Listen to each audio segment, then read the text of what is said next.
Hey there groovers! Imagine that you are mid-flow with writing your story. You want to put some dialogue in, but then you are stumped by the punctuation. This video will show you 6 rules of how to write dialogue properly.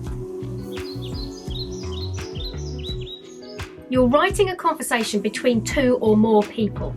Other than saying, said Bob or asked Jane at the end of each little piece of dialogue, how else can you tell that it's somebody else's voice? It's all down to the punctuation and where you put the new speaker. But I am jumping ahead to rule 6. As Julie Andrews would say, let's start at the beginning. It's a very good place to start. First, where do speech marks go? You might also know these as quotation marks. Let's take a sentence like, when we've had lunch, we need to go to the shops. The beginning of the dialogue starts with a speech mark, then a capital letter to start the sentence. At the end, we have a full stop followed by another speech mark. The rule is spoken words and punctuation go inside the speech marks. He said, when we've had lunch, we need to go to the shops. In this instance, we've decided to tell the reader who it is that is speaking before the person actually speaks.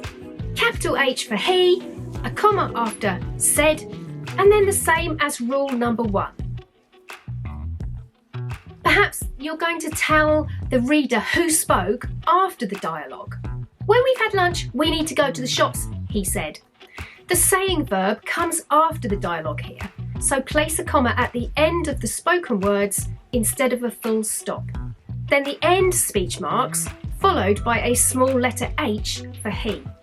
However, if it was the name of a person, for example, Jenny said, it would be a capital J.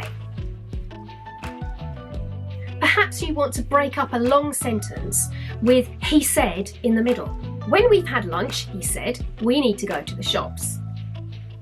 The rule is, if the saying verb interrupts the dialogue, then use commas. Use a speech mark to start the sentence, a capital letter W for when, then a comma followed by a speech mark to end the first half of the sentence, which ends in the word lunch.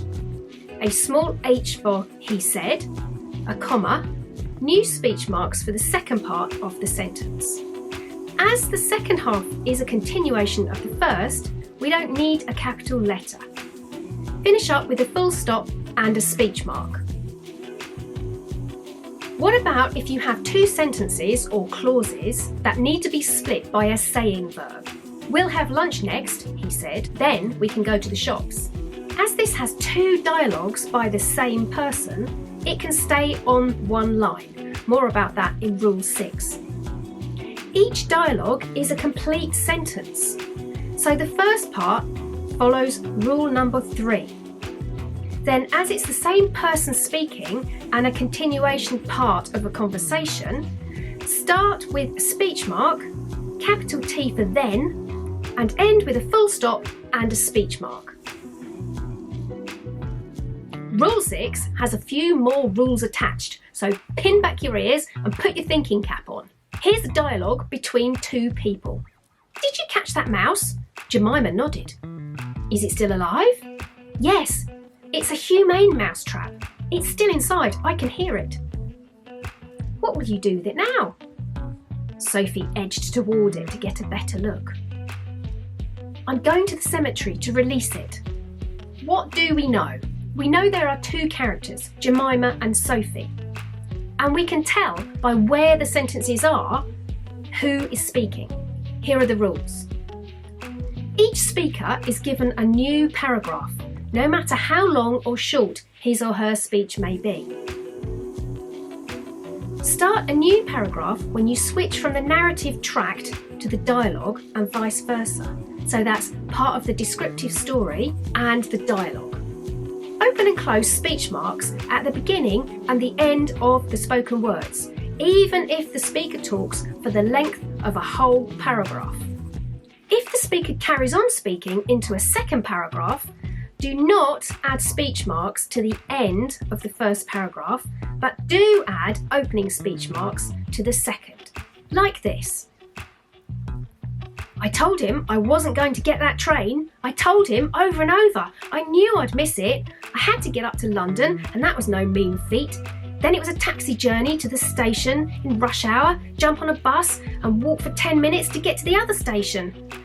By the time I'd got there, I'd missed it by the skin of my teeth. I knew I hadn't left enough time. These are 6 rules to follow when you are writing dialogue. But what about if you are writing something that someone is thinking? Is that dialogue? For example, I'm not sure what dress to wear, I thought. The rule is when you are writing in first person, your reader needs to hear your thoughts, but you don't need to use speech marks for things that you are saying to yourself. Well, I hope that has been useful and cleared up a few unknowns or known unknowns, to paraphrase Donald Rumsfeld. If you found this useful, then please give me a thumbs up and a comment, and I may end up doing a few more videos on this sort of subject rather than my normal drawing, planning and publishing. I used to tutor English and I love writing, so I'm really happy to do a few more of these sort of rules of English type videos. Check out the links below in the description for my course on writing and illustrating and publishing children's picture books, and keep up to date with my shenanigans on Instagram.